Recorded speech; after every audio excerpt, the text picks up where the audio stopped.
Hello everyone, welcome to channel success. আমরা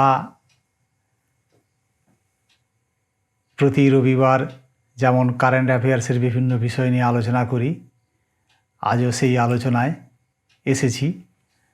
তো আমাদের আজকের যে আলোচ্য বিষয় সেটা হচ্ছে কারেন্ট অ্যাফেয়ার্সের ইন্টারন্যাশনাল ইস্যুসগুলো নিয়ে।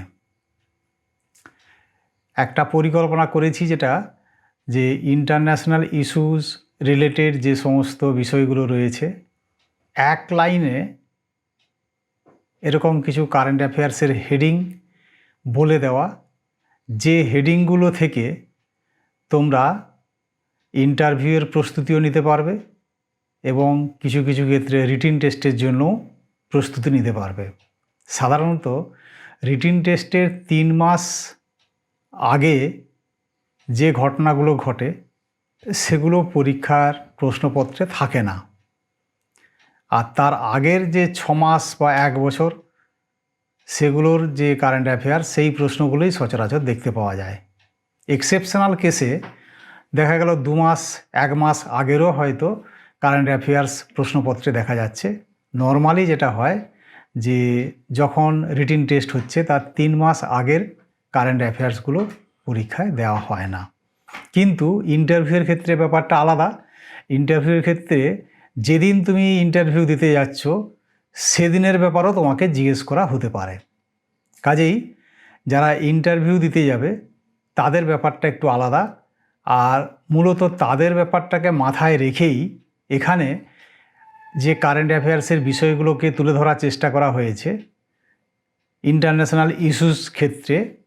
সেখানে কিন্তু এই গত 4 মাস জুলাই, আগস্ট, সেপ্টেম্বর, অক্টোবর এই 4 মাসের যে কারেন্ট অ্যাফেয়ার্সের কিছু গুরুত্বপূর্ণ ইস্যুস বা ইভেন্ট সেইগুলোকে এক লাইনে তুলে ধরার আমি চেষ্টা করেছি, কারণ হেডিংয়ের সংখ্যাটা এত বেশি, ওগুলোকে ডিটেলসে বলতে গেলে অনেক পৃষ্ঠা হয়ে যাবে, সেটা একটা বার্ডেনসাম ব্যাপার হবে। ওটা এড়াবার জন্যই কোথাও কোথাও কোনো বিষয় যেটা একটু বেশি আনকমন, যেটা বুঝতে অসুবিধে হবে, সেখানে হয়তো 1-2 লাইন এক্সট্রা করে কিছু বলে দেওয়া হয়েছে। বাকি কিন্তু অন্যান্য ক্ষেত্রে খুব বেশি করে বলা হয়নি, তোমাদের জন্যই রেখে দেওয়া হয়েছে যে তোমরা ওগুলোকে একটু সার্চ করলে তোমরা যে সমস্ত বই ম্যাগাজিন পড়ছো সেখান থেকেও পেয়ে যাবে।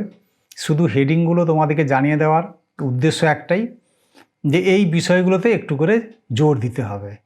এখানে যে বিষয়গুলো আছে দেখা যাবে তোমাদের অনেক পরিচিত বিষয় আছে, আর সেগুলো সম্বন্ধে অনেকগুলো সম্বন্ধেই জানা আছে, বাকি হয়তো কিছু কিছু জিনিস না জানা থাকে, সেইগুলোকে একটু জেনে নিতে হবে। তো আমাদের এই যে ইন্টারন্যাশনাল ইস্যুসগুলো, এইগুলোকে যদি ভাবতে যাই বা একটু বিচার করতে যাই তাহলে কিন্তু আমাদেরকে দুটো কথা মাথায় রাখতে হবে। একটা কি না, আমাদের দেশের বাইরে যে সমস্ত ঘটনা ঘটে চলেছে সেইগুলো সম্পর্কে আমাদের জানতে হবে। সেটা প্রযুক্তির ক্ষেত্রে হতে পারে, দেশের অন্য দেশের কোনো আভ্যন্তরীণ বিষয় হতে পারে। যেমন এখন মার্কিন মুলুকে চলছে নির্বাচন, প্রেসিডেন্টের নির্বাচন, এটা তাদের আভ্যন্তরীণ ব্যাপার, সেখানে আমাদের কিছু করার নেই। আমাদের একেবারে কিছু নেই ব্যাপারটা এমন নেই, কারণ অনেক দেশের যে রিলেশনশিপ সেই রিলেশনশিপ চেঞ্জ হয়ে যেতে পারে যখন একজন প্রার্থী একটা নির্দিষ্ট দলের প্রার্থীর জায়গায় অন্য একজন প্রার্থী এসে হাজির হয়। কাজেই একেবারে কিছু নেই ব্যাপারটা এমন নয়। তো তা সত্ত্বেও বলা যায় যে এটা তাদের একটা আভ্যন্তরীণ ব্যাপার, কিন্তু এই বিষয়ে আমরা সবাই কৌতূহলী এবং খোঁজখবর রাখছি। আবার কিছু কিছু বিষয় থাকে যেখানে আমাদের স্বার্থ জড়িত, অর্থাৎ আমাদের যে বাইল্যাটারাল অথবা ট্রাইল্যাটারাল যে রিলেশনশিপ সেইগুলোর স্বার্থ জড়িত, অথবা কোনো রিজিয়নাল অর্গানাইজেশন যেগুলো আছে সেই আঞ্চলিক সংস্থা বা সংগঠনগুলোর সঙ্গে যেখানে আমাদের সংযুক্তি রয়েছে, তার কি ডেভেলপমেন্ট ঘটছে সেই সম্পর্কে বিষয়গুলো জানার জন্য আমাদেরকে এই ইন্টারন্যাশনাল ইস্যুসগুলোকে মনে রাখতে হয়, খেয়াল রাখতে হয়, জানতে হয়। আমাদের দেশের যে বৈদেশিক সম্পর্ক নিয়ে আমাদের বর্তমান সরকার চলছেন সেই বিষয়টা কিন্তু আমাদেরকে জানতে হবে, কারণ আমাদের দেশের নির্বাচিত সরকার, তার বিরুদ্ধে যত সমালোচনায় থাকুক না কেন, সেই সরকার যা বিদেশ নীতি নিয়েছে সেই নীতিটা কি, এবং সেই নীতির সুবিধে অসুবিধের দিকগুলোকে আমরা নিশ্চয়ই ভাবব, কিন্তু সেগুলো আমাদের জানতে হবে যে সরকারের বিদেশ নীতিটা কি আছে। তা আমাদের এইখানে যে ইস্যুসগুলো রয়েছে তার মধ্যে এখানে সিরিয়ালি যে নাম্বারিংগুলো করা আছে, সেই নাম্বারিংয়ে 1 to 126, 1 থেকে 126 না 127 পর্যন্ত সিরিয়াল নাম্বার আছে। ও ডিটেলসে আমি যাব না, তার কারণ এখানে ওগুলো পয়েন্ট আকারে উল্লেখ করে দেওয়াই আছে, ওগুলো তোমরা পড়লেই বুঝতে পারবে, এবং শেষে একটা সিনোপসিসও দেওয়া আছে। কিন্তু যে কথা আমি বলতে যাচ্ছি সেটা হলো যে আমাদের বিদেশ নীতিটা কিভাবে চলছে। আমরা চীনের আগ্রাসন নীতির কথা আগে আলোচনা করেছি, চীনের স্ট্রিং অফ পার্ল এই নিয়ে আমরা আলোচনা করেছি, কিভাবে সে জলপথে গোটা বিশ্বকে দাবিয়ে রাখার চেষ্টা চলছে। তারপর চীনের বিল্ট রোড ইনিশিয়েটিভ আমরা আলোচনা করেছি। তো আমাদের ভারত সরকার কি ভাবনা চিন্তা করছে, ভারত সরকারের কি কোনো এরকম আগ্রাসী নীতি আছে? কিন্তু আমরা জানি আমাদের দেশের নেতা যেই আসুক না কেন, আমাদের আগ্রাসনের নীতি কিন্তু নেই। আমাদের যে নীতি, সে নীতি হচ্ছে পারস্পরিক সহযোগিতার নীতি, আমাদের মৈত্রীর নীতি, আমাদের সৌভ্রাতৃত্বের নীতি। সেগুলো কীরকম আমাদের একটু ডিটেলসে যদি আমরা একটু আলোচনা করি, আমি সংক্ষেপে তার কিছু কথা বলতে চাই। সেটা হলো যে আমাদের ভারত মহাসাগর এবং তার সঙ্গে প্রশান্ত মহাসাগরের যে যোগ, সেই যোগসূত্রটা বজায় রেখে আমাদের দু একটা ডিভিশন এরকম করা হয়েছে। একটাকে বলা হচ্ছে Indo Pacific division. Indo Pacific ডিভিশনটা কোথায় না, ভারত মহাসাগর এবং প্রশান্ত মহাসাগরের কিছুটা অংশ নিয়ে। আর কি না, ওশিয়ানিয়া ডিভিশন। ওশিয়ানিয়া ডিভিশন কোথায় না, আমাদের Australia, New Zealand, Fiji, Papua New Guinea, এইসব করে যে 14টা দেশ রয়েছে, ছোট বড় 14টা দেশ আছে, সেই দেশগুলোকে নিয়ে যে রিজিয়ন তৈরি হয়েছে ওশিয়ানিয়া রিজন, তাদের সঙ্গে। আর কি না, এই দেশগুলোর সঙ্গে আমাদের সম্পর্কগুলোকে এস্টাবলিশ করার জন্য যে সমস্ত রিজিয়নাল অর্গানাইজেশনগুলো রয়েছে, যেমন সার্ক, যেমন বিমস্টেক, যেমন এশিয়ান, এছাড়াও তো কোয়াড বা অন্যান্য ট্রাইল্যাটারাল যে কিছু সংগঠন গড়ে উঠছে। আমাদের কোয়াডের মধ্যে যেমন ইন্ডিয়া, অস্ট্রেলিয়া, জাপান, ইউএসএ আছে। আবার ট্রাইল্যাটারাল কয়েকটা এরকম সম্পর্ক তৈরি হয়েছে, ইন্ডিয়ার সঙ্গে ইউএস, জাপান, এটা একটা। আবার ইন্ডিয়ার সঙ্গে ফ্রান্স, অস্ট্রেলিয়া, এটা আরেকটা। আবার ইন্ডিয়া, ইন্দোনেশিয়া, অস্ট্রেলিয়া, এটা আরেকটা। এরকম বিভিন্ন রকমের আমাদের যে সংগঠন তৈরি হয়েছে, এই সংগঠনগুলো করার মধ্য দিয়ে একটাই বিষয় বোঝাতে চাওয়া হয়েছে যে কোনো সিঙ্গেল কান্ট্রির ওপর নির্ভরশীলতা চলে না। আমরা এই যে বিশ্বায়নের যুগে বাস করছি, এই বিশ্বায়নের যুগে বাস করে আমাদের প্রধানমন্ত্রী তার সাগর ডক্ট্রিন নিয়েছেন। সাগর, SAGAR, সাগর। সাগরের ফুল ফর্ম হচ্ছে security and growth of all in the region. Security and growth of all in the region, অর্থাৎ এলাকায় যারা থাকছে তাদের সবার সিকিউরিটি এবং তাদের সবার গ্রোথ, এটাকে আমরা এনশিওর করতে চাই। এখানে যে প্রিন্সিপালগুলো নিয়ে চলা হচ্ছে, সেই প্রিন্সিপালগুলো কি না, আমরা ফ্রিডম অফ নেভিগেশন থাকবে, কারো জলপথে চলাচলে আমরা বাধা সৃষ্টি করব না, যাতে সেটা স্মুথ হতে পারে সেটাকে আমরা এনশিওর করব। ওপেন কানেক্টিভিটি, আমাদের মুক্ত সংযোগ থাকবে সবার সঙ্গে, মুক্ত মনে আমরা সবার সঙ্গে সংযোগ রক্ষা করে চলব। আর কি না, রেসপেক্ট ফর টেরিটোরিয়াল ইন্টিগ্রিটি, তার যে ভৌগোলিক সীমানার মধ্যে বাস করছে বা তারা রয়েছে, তার সেই ভৌগোলিক সীমানাকে আমাদের সম্মান জানানো, পাশাপাশি তার যে সভরেন্টি রয়েছে তার সভরেন্টিকেও আমাদের সম্মান জানানো। এখন এই কাজগুলোকে করার জন্য ইন্ডিয়া কি করছে? দ্রুত যেখানে ইকুইপমেন্টের প্রয়োজন আছে, যেখানে ইনফ্রাস্ট্রাকচারের প্রয়োজন আছে, যেখানে কোনো এক্সারসাইজের প্রয়োজন আছে, ট্রেনিংয়ের প্রয়োজন আছে, স্কিল ডেভেলপমেন্টের প্রয়োজন আছে, ডিজাস্টার ঘটে গেছে সেখানে আশু রিলিফ দেওয়ার প্রয়োজন রয়েছে, ইন্ডিয়া কিন্তু সেখানে ছুটে যাচ্ছে তার একটা হিউম্যানিস্টিক আউটলুক নিয়ে। অর্থাৎ আমাদের এই যে মানবিকতার দৃষ্টিভঙ্গি, এই মানবিকতার দৃষ্টিভঙ্গি থেকেই আমরা বিশ্বের অন্যান্য দেশের সঙ্গে সহযোগিতার হাত বাড়িয়ে দিতে ইচ্ছুক। আর সেই কারণেই দেখা যাবে যে আমাদের এখানে যে 126 বা 27টা সিরিয়াল নাম্বার দেওয়া আছে, এখানে অসংখ্য দেশ, সেই দেশগুলো আমাদের এই ইন্দো প্যাসিফিক এবং যে ওশিয়ানিয়ার ডিভিশনগুলো রয়েছে তার বাইরেও অনেক দেশের সঙ্গে আমাদের সম্পর্ক খুব সুন্দর এবং স্বাভাবিক। আর চীন যে আগ্রাসন নীতি নিয়ে চলেছিল, যে বিল্ট রোড ইনিশিয়েটিভ নিয়ে এগিয়ে যাচ্ছিল, মানে একটা কন্ট্রোল করার উদ্দেশ্য নিয়ে ডেট ট্র্যাপে কিছু দেশকে ফেলার জন্য, সেই চীনের ওপর কিন্তু অনেক দেশ এখন বীতশ্রদ্ধ হয়ে আছে। আমাদের এই যে এখানে সিরিয়ালগুলো দেওয়া আছে, এই সিরিয়ালগুলোর মধ্যে শেষে যে সিনপসিস দেওয়া আছে, সেই সিনপসিসের দিকে যদি তাকাও তাহলে দেখবে যে এখানে একটা পয়েন্ট আমি এখানে উল্লেখ করেছি, এটাকে একটা টেবিল আকারে দিলে হয়তো তোমাদের দেখতে সুবিধে হতো, সময় অভাবে সেগুলো সব করা যায়নি। তো এখানের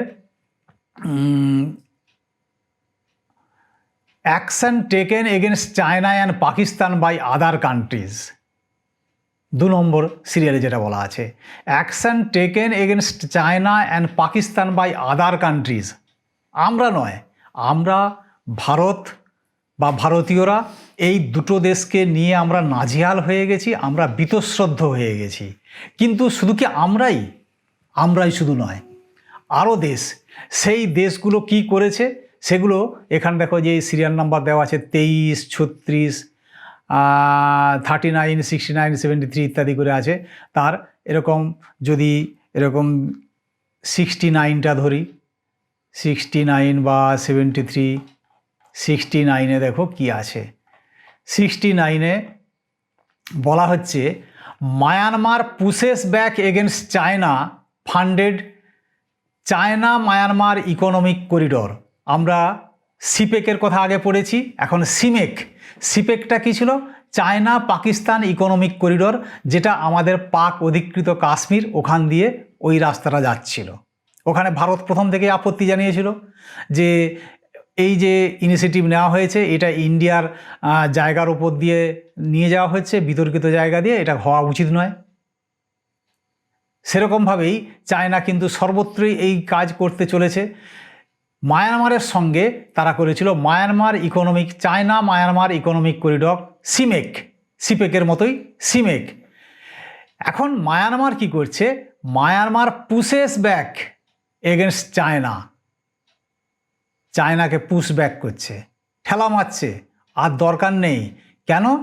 the decision was influenced from the Pakistan in China. এখানে পাকিস্তানের যে অভিজ্ঞতা হয়েছে, সেই অভিজ্ঞতাটা কিসের? না, সিপেকের, চায়না পাকিস্তান ইকোনমিক করিডর। ওখানে যে কাজ করেছিল, সেই কাজ করার মধ্য দিয়ে তাকে যে ডেট অর্থাৎ ঋণের জালে বেঁধেছে।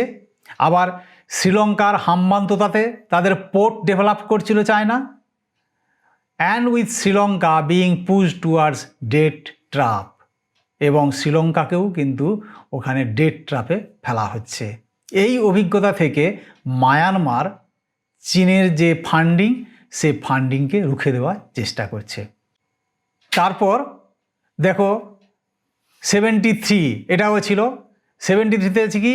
India, Japan, Australia to launch supply chain resilience initiative to counter China.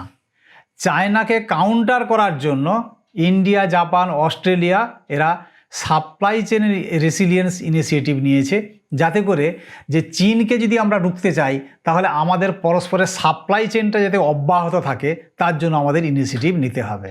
তার মানে কি, ইন্ডিয়া না হয় চীনের বিরুদ্ধে ক্ষুব্ধ আছে, কিন্তু তা বলে জাপান, অস্ট্রেলিয়া তারাও তো। আবার 87 যদি আমরা দেখি, 87-এ কী আছে, international arbitration court imposes $5 billion penalty on Pakistan for unlawful denial of a mining lease to a company called Tithian Copper Limited Copper Company for Reko Dig Projection 2011। মানে এই 2011-এ একটা কোম্পানি তাকে মাইনিং লিজ নিয়ে একটা unlawful কাজ করেছে, আনলফুলি তাকে deny করেছে, সেই কাজের জন্য পেনাল্টি স্বরূপ international arbitration court $5 billion penalty চাপিয়েছে পাকিস্তানের ওপর।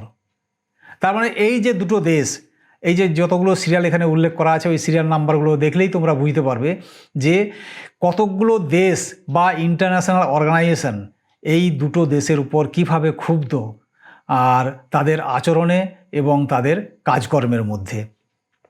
তো এইভাবে এটা এখানে উল্লেখ করা আছে। সে জায়গায় ইন্ডিয়া কি করছে না, কোভিড আক্রান্ত যে দেশ, যেখানে ট্রিটমেন্টের জন্য ইনফ্রাস্ট্রাকচার দরকার আছে, মেডিকেল কিটস দরকার আছে, পিপিই দরকার আছে, ভ্যাকসিন দরকার আছে, গতকালের পেপারে বেরিয়েছে আমাদের বিদেশ সচিব হর্ষবর্ধন সিংলা, উনি জানিয়েছেন যে ইন্ডিয়া রেডি আছে, ভ্যাকসিন আসার সঙ্গে সঙ্গে ইন্ডিয়াও যেমন ইউজ করবে, ইনফ্রাস্ট্রাকচার থেকে আরম্ভ করে মেডিসিনাল সাপোর্ট অন্যান্য দেশকেও দেওয়া হবে। কারণ ইন্ডিয়া শুধু নিজের জন্য বাঁচবে না, ইন্ডিয়া বাঁচবে অন্যান্য দেশের জন্য। তো যেখানেই ছোট্ট ছোট দেশ, যে দেশগুলোর সেই অর্থে কোনো গুরুত্ব নেই, মরিশাস, তারপর মাদাগাস্কার, তারপর কোমোরস, এই সমস্ত সিসিলি, এই সমস্ত ক্ষুদ্রাতি ক্ষুদ্র দেশ যার কোনো সেই অর্থে গুরুত্ব নেই, সেই সমস্ত দেশে যখনই কোনো ন্যাচারাল ক্যালামিটি ঘটছে ইন্ডিয়া কিন্তু ঝাঁপিয়ে পড়ছে সেখানে তার সাহায্য নিয়ে, যাতে করে ওই দেশগুলোর মানুষজনের পাশে দাঁড়িয়ে তার দিকে মানবিক মুখ দেখানো যায়। এই হচ্ছে ইন্ডিয়া। তারপর এই যে এত ক্যালামিটি বা ডিজাস্টার বেড়ে চলেছে, সেই ডিজাস্টারগুলোকে রোখার জন্য, তার আগাম সতর্কতার জন্য এখন ইন্ডিয়ার যে মেটেরিওলজিক্যাল ডিপার্টমেন্ট আইএমডি, এটা কিন্তু বিশ্বের একটা খুব নামকরা প্রতিষ্ঠানে পরিণত হয়েছে। এবং সেই আইএমডি এখন আমাদের এশিয়ান কান্ট্রিগুলোতে, east Asian country, south Asian country, সমস্ত দেশে তাদের এই সুবিধাটা পাইয়ে দেওয়ার জন্য অন্যান্য দেশের কাছেও তাদের এই কোঅপারেশনটা বাড়িয়ে দিচ্ছে। অন্যান্য দেশগুলো সেই ফেসিলিটিস নিতে পারবে। সেটাও আমাদের এই সিনোপসিসে উল্লেখ করা আছে, যেখানে বলা আছে যে matter related to environment and disaster etcetera. এখানে যে সিরিয়াল নাম্বারগুলো উল্লেখ করা আছে, এই সিরিয়ালগুলো তোমরা যদি ফলো করো দেখবে এখানে এনভায়রনমেন্ট এবং ডিজাস্টার রিলেটেড যে বিষয়গুলো আছে সেগুলো উল্লেখ করা আছে। তো সব মিলিয়ে আমরা বিভিন্ন দেশের সঙ্গে আমাদের যে বাইল্যাটারাল সম্পর্ক আছে, দেশের তালিকাগুলো দেখলেই বুঝতে পারবে এখানে খুব অল্প দেশই আছে, কিন্তু আর বাইরেও অনেক দেশ আছে। আমরা তো 4টে মাসকে খালি ধরেছি এখানে। India's exercise with other countries, military, naval. এই যে আমাদের গতকাল শেষ হলো মালাবার এক্সারসাইজ, যেটা হলো কোয়াড গ্রুপের একটা এক্সারসাইজ শেষ হলো মালাবারে, গতকাল শেষ হলো। তো এই সমস্ত যে এক্সারসাইজগুলো হচ্ছে, এইগুলো সম্পর্কেও আমাদের ইন্টারেস্ট রাখতে হবে যে আমরা শুধুমাত্র যদি সৌভাত্রের হাত বাড়িয়ে দিই তাতেই কিন্তু আমরা সব কিছু করতে পারবো, তার কারণ নেই।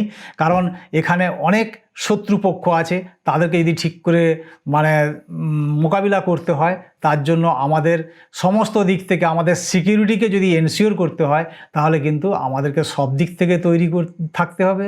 তার জন্য আমাদের মিলিটারি এবং নাভাল যে ফোর্স, তার দিকেও উন্নত এবং আপডেটেড থাকতে হবে। এইভাবেই আমাদের চলছে আমাদের বিদেশ নীতি বা আমাদের পররাষ্ট্রনীতি। সেইটাকে যদি বুঝতে পারি তবেই আমরা আমাদের এই যে কারেন্ট ইস্যুসগুলো রয়েছে ইন্টারন্যাশনাল লেভেলে, সেই ইস্যুগুলোকে আমাদের বুঝতে সুবিধা হবে। তোমরা এই অল্প কথা, এটা নিয়ে তো অনেক কথাই হয়, কিন্তু এত কথা তো এখানে বলার সুযোগ নেই। আমি সামান্য তোমাদেরকে ক্লু দিলাম যে আমাদের পররাষ্ট্রনীতি কী, আমাদের দেশের গভর্নমেন্ট কোন নীতি নিয়ে চলছে, আমাদের যে মানে সাগর ডক্ট্রিন অথবা আমাদের যে সাম্য সৌভ্রাতৃত্বের যে ভাবনা, আমাদের যে হিউম্যানিটেরিয়ান আউটলুক, সেইগুলো নিয়ে আমাদের মানুষের পাশে দাঁড়াবার যে ভাবনা চিন্তা, যেখানে কারো স্বাধীনতাকে খর্ব না করে তাদের কাছে অতি দ্রুত মানে আর্লি রেসপন্ডার কী করে হওয়া যায়, সেই দৃষ্টিভঙ্গি নিয়ে চলছি। আমাদের এই বিদেশ নীতিতে তার প্রতিফলন এবং অন্যান্য যে ঘটনাগুলো ঘটে চলেছে সেইগুলোকে আমরা দেখলে তার প্রতিফলন পাবো। ওকে, থ্যাংক ইউ। পরের দিন আমরা আলোচনা করব যে ইন্ডিয়ার যে আমাদের ইস্যুগুলো রয়েছে, ন্যাশনাল ইস্যু, তার কিছু গুরুত্বপূর্ণ বিষয় নিয়ে। Thank you.